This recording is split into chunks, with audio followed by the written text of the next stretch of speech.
This channel does not promote any violent, harmful, or illegal activities. All content provided by this channel is meant for an educational purpose only. মালদার মালতীপুরে মুখ্যমন্ত্রীর কপ্টারের সামনে একটি রহস্যময় drone দেখতে পাওয়া গেছে এবং এই ঘটনা কারা করলো তা নিয়ে ইতিমধ্যে তিনজনকে জিজ্ঞাসাবাদ করা হচ্ছে। কারা এটা করেছে চিহ্নিত করা দরকার বললেন মুখ্যমন্ত্রী। মালতীপুরে সভা সেরে গাজনে যাওয়ার আগেই এই বিপত্তি। কপ্টারে ওঠার মুখে ড্রোন দেখে দাঁড়িয়ে পড়েন মমতা বন্দ্যোপাধ্যায়।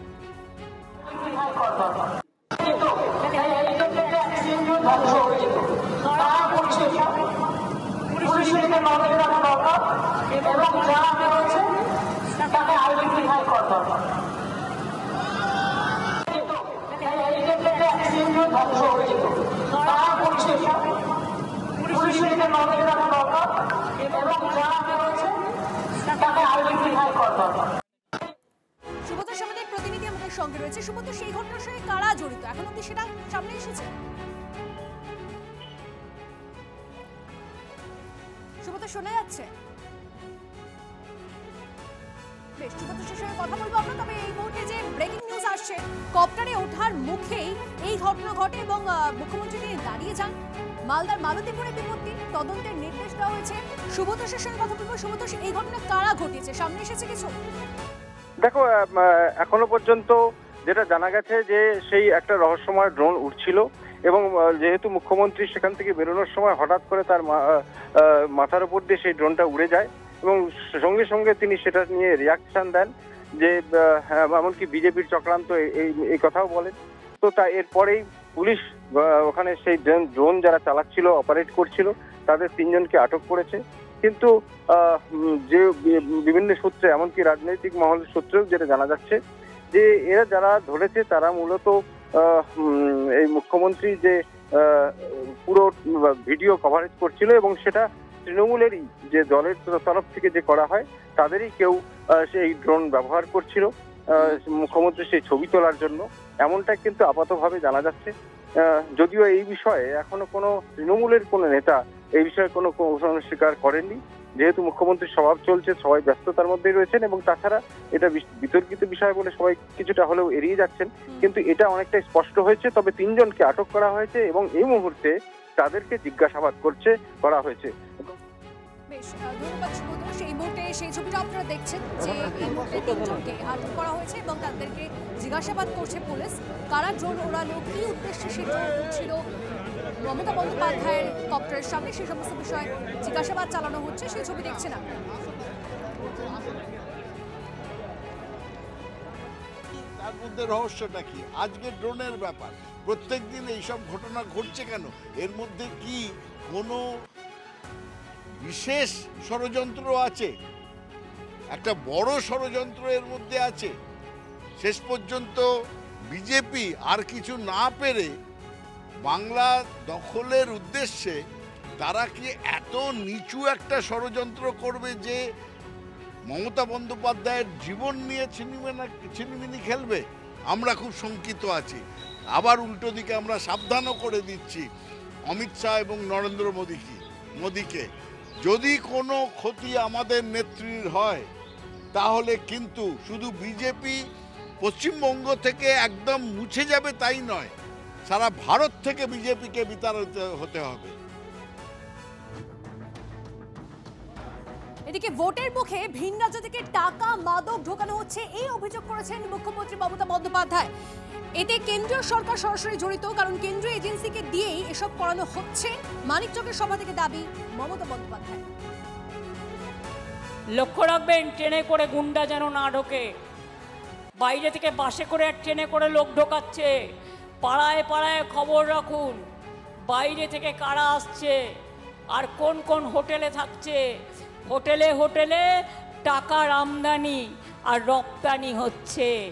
আমের আমদানি নয়, আমসত্ত্বের আমদানি নয়, টাকার আমদানি, দাঙ্গার আমদানি, ড্রাগের আমদানি, মানি লন্ডারিংয়ের আমদানি, আর খোদ কেন্দ্রীয় সরকারের মধ্যে ইনভলভ। কারণ কেন্দ্রীয় সরকারের এজেন্সিকে দিয়ে এই সব করাচ্ছে, মাথায় রাখবেন। কিন্তু ভয় পাবেন না। আমি যখন ভয় পাইনি, আপনারাও ভয় পাবেন না। এই 2026 সালে দিল্লিতে বিজেপি সরকারের পতন হবে আমরা যদি একটু বুঝে থাকি, আমরা যদি একটু ভারতবর্ষকে চিনে থাকি। বক্তব্য শুনলেন মমতা বন্দ্যোপাধ্যায়। ভোটের মুখে ভিন রাজ্য থেকে টাকা মাদক ঢোকানো হচ্ছে, এতে কেন্দ্রীয় সরকার সরাসরি জড়িত, কারণ কেন্দ্রীয় এজেন্সিকে দিয়েই এসব করানো হচ্ছে, মানিকচকের সভা থেকে দাবি মমতা বন্দ্যোপাধ্যায়।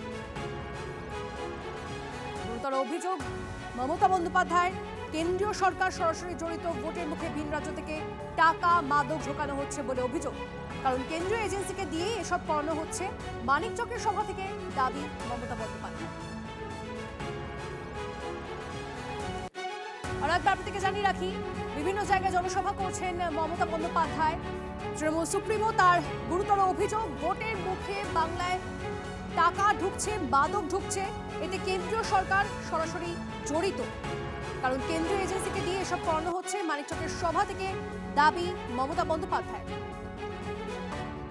লক্ষ্য রাখবেন, ট্রেনে করে গুন্ডা যেন না ঢোকে, বাইরে থেকে বাসে করে আর ট্রেনে করে লোক ঢোকাচ্ছে, পাড়ায় পাড়ায় খবর রাখুন বাইরে থেকে কারা আসছে আর কোন কোন হোটেলে থাকছে। হোটেলে হোটেলে টাকার আমদানি আর রপ্তানি হচ্ছে, আমের আমদানি নয়, আমসত্ত্বের আমদানি নয়, টাকার আমদানি, দাঙ্গার আমদানি, ড্রাগের আমদানি, মানি লন্ডারিংয়ের আমদানি, আর খোদ কেন্দ্রীয় সরকারের মধ্যে ইনভলভ, কারণ কেন্দ্রীয় সরকারের এজেন্সিকে দিয়ে এই সব করাচ্ছে, মাথায় রাখবেন। কিন্তু ভয় পাবেন না, আমি যখন ভয় পাইনি আপনারাও ভয় পাবেন না।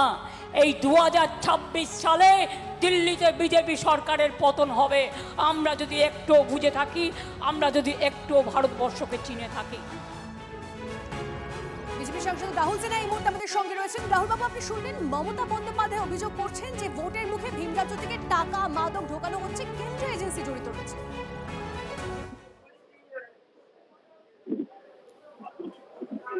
দেখুন, বিষয় হচ্ছে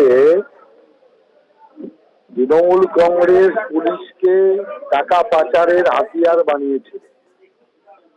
তৃণমূল কংগ্রেস পুরো প্রশাসনকে নিজেদের পার্টিগত করেছে। অতএব যে যেরকম তার চিন্তা থাকে সেরকম। যদি সবই কেন্দ্রীয় সরকার করছে, উনি কিছু করতে পারছেন না, তাহলে উনি পদত্যাগ করুন, পদত্যাগ করে দিন, রাজ্যবাসী জানুক। সেই পদত্যাগ করার ক্ষমতা নেই, হিম্মত নেই। মিথ্যা প্রচার করার জন্য নানাভাবে নানান কৌশলে মিথ্যা মিথ্যা রটনা প্রচার করে যাচ্ছে। আমরা এই রাজনীতিকে দেউলিয়া রাজনীতি। রাহুল বাবু, আর একটু সঙ্গে থাকুন প্লিজ। আর একটা বিষয় আপনার থেকে জানার রয়েছে। তাহলে আর একটা ঘটনা ঘটেছে, মালদার মালতীপুরে মুখ্যমন্ত্রীর কপ্টারের সামনে রহস্যময় ড্রোন দেখা গেছে, এবং কারা এটা করেছে তা চিহ্নিত করা দরকার বলছেন মুখ্যমন্ত্রী। কিন্তু তা নিয়ে ইতিমধ্যে আমরা কথা বলার চেষ্টা করছিলাম রাহুল সিনহার সঙ্গে। যে ঘটনা ঘটেছে মালতীপুরেও, সেখানে মুখ্যমন্ত্রী কপ্টারের সামনে রহস্যময় ড্রোন দেখা গেছে, এবং সেই ঘটনায় 3 জনকে জিজ্ঞাসাবাদ করছে পুলিশ। যদিও জয়প্রকাশ মজুমদার তার বক্তব্য যে এটা বিজেপির ষড়যন্ত্র। আর একবার আপনাদেরকে জানিয়ে রাখি, ঘটনায় 3 জনকে ইতিমধ্যেই জিজ্ঞাসাবাদ করছে পুলিশ। কারা এটা করেছে চিহ্নিত করা দরকার বললেন মুখ্যমন্ত্রী।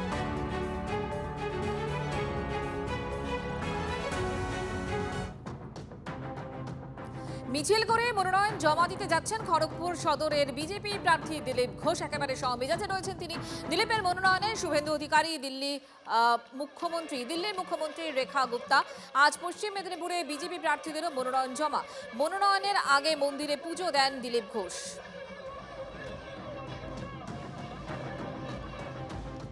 तो आंधी है, चुनाव का दिन सुनामी होने वाला है, जनता का सुनामी, गणदत्ता का सुनामी, मूल शहीद उखाड़ फेंकने का काम जनता करेगा।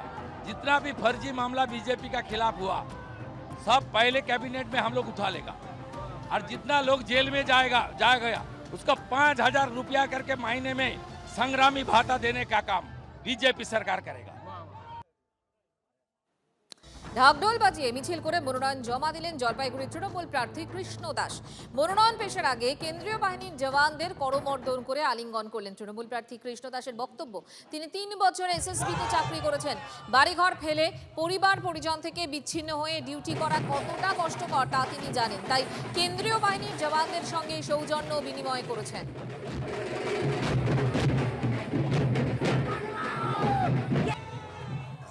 সকলেই মিলে গ্রাম থেকে শহর যেভাবে প্রতিটা কর্মী যেভাবে ঝাঁপায় পড়ছে, আর এই যে আমাদের লড়াইটা ঐক্যবদ্ধভাবে লড়াই, আপনারা জানেন যে যে কোনো জিনিসের ঐক্যবদ্ধভাবে যদি লড়াই করা যায়, বিরোধী যতই শক্তিশালী হোক টিকতে পারবে।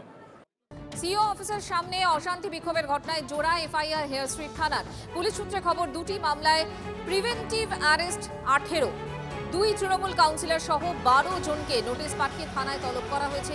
গত বুধবার সিইও দপ্তরের সামনে তৃণমূল বিজেপি কর্মী সমর্থকদের মধ্যে হাতাহাতির ঘটনায় অজ্ঞাত পরিচয়দের বিরুদ্ধে একটি স্বতঃপ্রণোদিত মামলা দায়ের করেছে পুলিশ।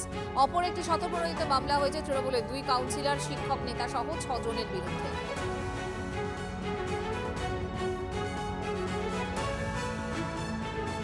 এবারে নির্বাচনে বাড়ছে বুথের সংখ্যা। ভোটারদের সুবিধার্থে 4660টি অতিরিক্ত ভোট কেন্দ্র তৈরি করছে কমিশন। যেখানে ভোটারের সংখ্যা 1200 ছাড়িয়ে গেছে, সেখানে অতিরিক্ত বুথ থাকছে। ভোটারদের সুবিধার্থে নির্বাচন কমিশন 321টি ভোট কেন্দ্র স্থানান্তরের বিষয়টিও অনুমোদন করেছে। বর্তমানে অতিরিক্ত কেন্দ্র সহ পশ্চিমবঙ্গে মোট ভোট কেন্দ্রের সংখ্যা দাঁড়িয়েছে 85,379টি।